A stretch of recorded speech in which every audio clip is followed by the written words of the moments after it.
Joining me on A Resourceful Life, Hoggy's heroes, it's So the Hog. Look at him go. The big meaty MMA fighter, 22 wins and 5 losses. So, how have you transitioned? Or tell us about your fighting career first. Well, So the Hulk. The Hulk is my fight name, like a stage name. They have it like the WWE. But I've competed in the UFC, one of the biggest MMA organisations in the world, around the world, and fought everywhere. So it's been a good transition to the stuff we're doing today. But retired. But you never know. I'm sure. When with cricket as well, you get that smell to get back in there in the octagon. But Yeah. Well, I'm looking at this little cricket pitch that you got in the gym here. It's getting me eager to get the feet going and the arms going. So you're in the cage, you're doing a little bit of mental health work, but getting into that cage, there must be some anxiety and fear. How do you utilise that to help workers here? It's a little bit of kind of a different job to normal people. I get punched in the face for a living, so that gives you anxiety, stress as well. But knowing that you're going to get up and get maybe a few black eyes. But it's a sport that I've chosen. You can understand as well that it's something that's helped me, through depression and anxiety and stuff like that, because it's helped me, dealing with being my childhood. Going through physical abuse, so it's the UFC has helped me in a way that no one knows. So, well, going back to your childhood, you're Tonga. You came from there. Then you met your uncle in Newcastle, Sydney, but then you're living on the street for a while. How much did that affect your life as a teenager growing through? It's kind of maybe a lot resilient, it's. I've got to pat myself on the back because, where I've gone to where I've gone to now. Didn't know, as a kid living on a house, kind of praying one day that, someday, I want to be something or be somebody. Plus I was hungry and that as well. So, it's the journey I've gone through in life. I think I've done pretty well, and the journey I'm doing now with the mental health stuff is awesome. So, with your role here with the McMahons, going around to you work on site here in Perth, but you also go to a couple of mine sites where McMahons operate. How do you create that safe environment with the staff here to open up to you? So we educate them.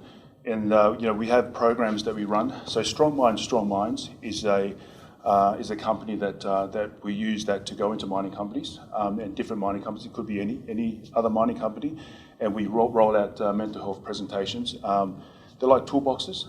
There might be a 13-month toolbox where we roll out. So every month something gets talked about, whether it's depression, whether it's stigma, whether it's family, or whether it's drug and alcohol. And it's not about blowing zeros, it's about mental health. So, like I said, the most important thing is knowledge and power, and we connect that with physical fitness because there's a direct link from physical fitness and mental health on the most important things. Everyone knows, if same for yourself, working out increases brain serotonin, increases level endorphins. So there's a lot of benefits from it, is what we educate people to. Tell you what, being in the cage, it's knocked a lot of sense into you there. What about diet as well? It's just not about the physical fitness, but the diet's important too. You get up on the mine site, you've got choices there in the cafeteria area where you can go good or bad. How important is it to educate about the diet? When I first started rolling presentations out in mining, I did put some weight on because there's a lot to choose from, and a lot of times when you walk past the custard pie and stuff, you start looking at it, it starts talking to you, so it tells you to eat you. So I thought, okay, you know what, I'm going to let the custard pie down. So you eat the custard pie. 5 to 10 kilos later, you put on weight.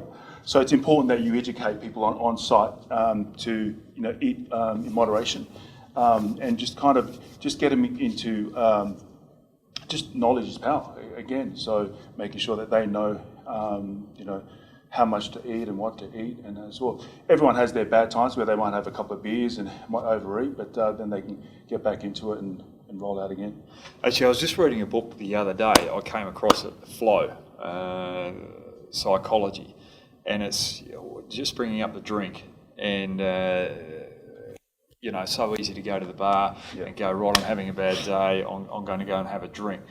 How important is it to have activities outside of work that you can go and join with other people, like play cards, chess, to keep that mind active rather than just those dull moments? Oh, it's so important.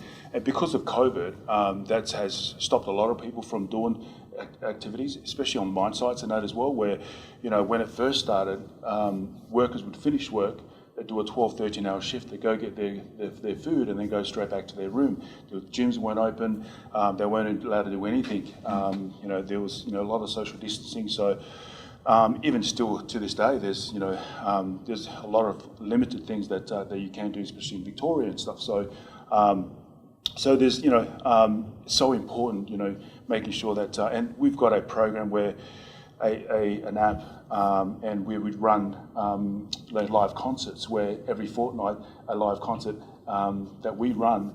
That's for families and people on mine sites, because at that time with COVID, pubs, clubs, cafes were closed. So having, being on site, they can actually watch a live concert that we have, and we give them to, and also live workouts and that as well. So where families and friends can hop on the live workouts and do these live workouts, whether it's Pilates or a pump class or whatever it is. So yeah. Goal setting. That's one thing before we go. Goal setting. What are you up there for in the mine site? What do you want to achieve? Where do you start planning where you want your life to head in the future? Is that important too? Do you talk about that? 100%. Making sure that they make a plan is most important. One of the mine sites, one of the guys puts his hand up and he goes, "Hulk, don't exercise, never will. You're not going to make me start exercising now." I started rubbing his stomach. Everyone started laughing. I said, "Okay, how's things going in your life?" Because I was promoting the physical fitness aspect and goal setting, making a plan. And he goes, "Oh, a little bit stressful. I'm away from the family, 2 weeks on, 1 week off, and I just don't get enough. I just miss the family.